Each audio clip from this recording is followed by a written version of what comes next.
ഈശോമിശിഹായ്ക്ക് സ്തുതിയായിരിക്കട്ടെ. 2 രാജാക്കന്മാർ 17-ാം അധ്യായം. ഹോസിയ ഇസ്രായേൽ രാജാവ്. യൂദ രാജാവായ ആഹാസിന്റെ 12-ാം ഭരണവർഷം ഏലായുടെ പുത്രനായ ഹോസിയ സമരിയായിൽ ഇസ്രായേലിന്റെ രാജാവായി. അവൻ 9 വർഷം ഭരിച്ചു. അവൻ കർത്താവിന്റെ മുൻപിൽ തിന്മ പ്രവർത്തിച്ചു. എങ്കിലും തന്റെ മുൻഗാമികളായ ഇസ്രായേൽ രാജാക്കന്മാരെ പോലെ ആയിരുന്നില്ല. അസിറിയ രാജാവായ ഷൽമനേസർ അവനെതിരെ വന്നു. ഹോസിയ അവന്റെ സമാന്തനായി കപ്പം കൊടുത്തു.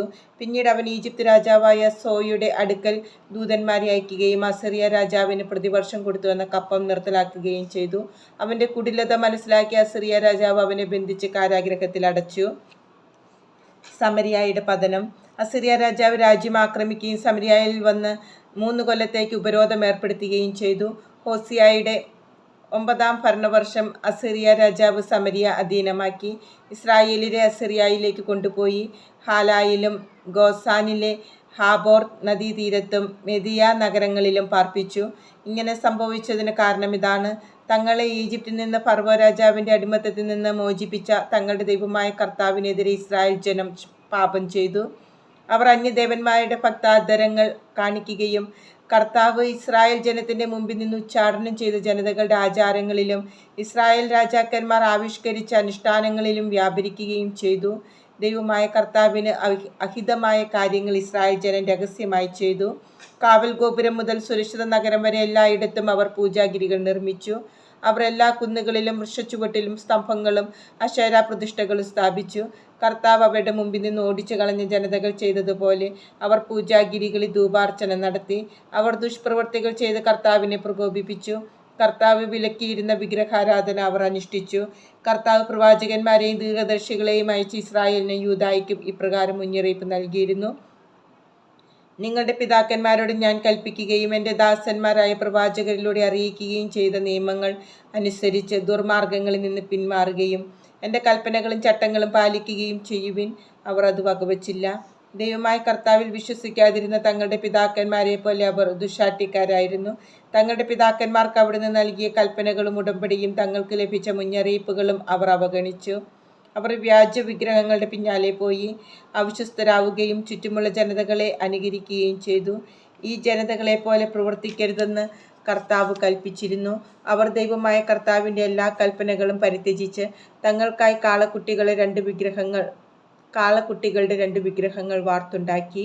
അശേര പ്രതിഷ്ഠ സ്ഥാപിക്കുകയും ആകാശഗോളങ്ങളെ ആരാധിക്കുകയും ബാൽദേവനെ സേവിക്കുകയും ചെയ്തു.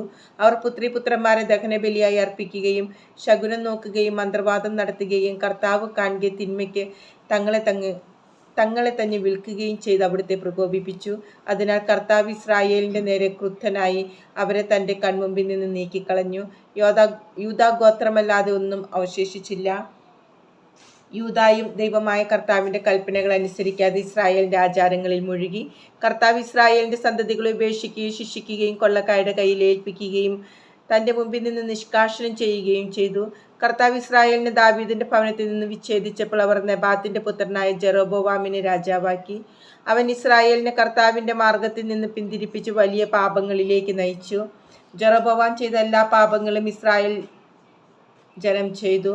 കർത്താവ് തൻ്റെ ദാസന്മാരായ പ്രവാചകന്മാരിലൂടെ അരുളി ചെയ്തതുപോലെ ഇസ്രായേലിനെ തൻ്റെ മുമ്പിൽ നിന്ന് നിഷ്കാഷനം ചെയ്യുന്നതുവരെ അവർ അവയിൽ നിന്ന് പിന്തിരിഞ്ഞില്ല. ഇസ്രായേൽ ഇന്നും അസിറിയയിൽ പ്രവാസികളായി കഴിയുന്നു. സമരിയക്കാരുടെ ഉത്ഭവം.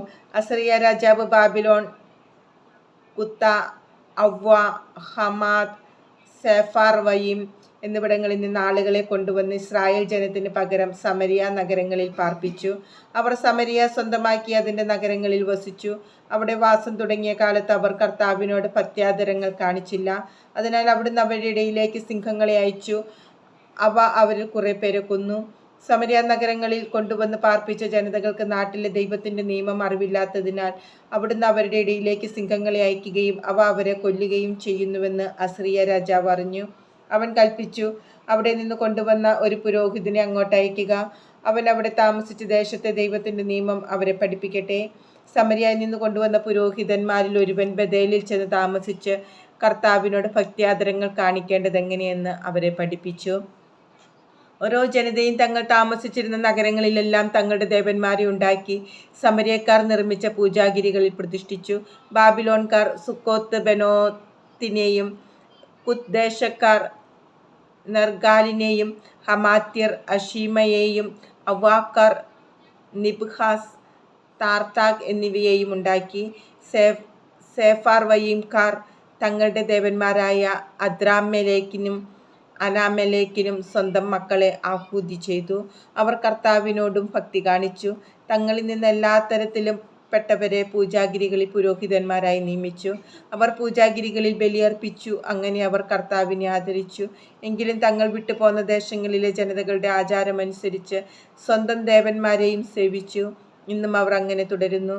അവർ കർത്താവിനെ ഭയപ്പെടുന്നില്ല. ഇസ്രായേൽ എന്ന് അവിടുന്ന് വിളിച്ച യാക്കോബിന്റെ സന്തതികൾക്ക് അവിടുന്ന് നൽകിയ കൽപ്പനയോ നിയമമോ പ്രമാണങ്ങളോ ചട്ടങ്ങളോ അനുസരിക്കുന്നുമില്ല. കർത്താവ് അവരുമായി ഉടമ്പടി ഉണ്ടാക്കി ഇപ്രകാരം കൽപ്പിച്ചു: നിങ്ങൾ അന്യദേവന്മാരെ ആദരിക്കുകയോ അവരെ നമിക്കുകയോ സേവിക്കുകയോ അവർക്ക് ബലിയർപ്പിക്കുകയോ ചെയ്യരുത്. ഈജിപ്തിൽ നിന്ന് തൻ്റെ കരുത്തുറ്റ കരം നീട്ടി നിങ്ങളെ മോചിപ്പിച്ച കർത്താവിനെ നിങ്ങൾ ആദരിക്കണം. അവിടുത്തെ നമിക്കുകയും അവിടുത്തേക്ക് ബലിയർപ്പിക്കുകയും വേണം.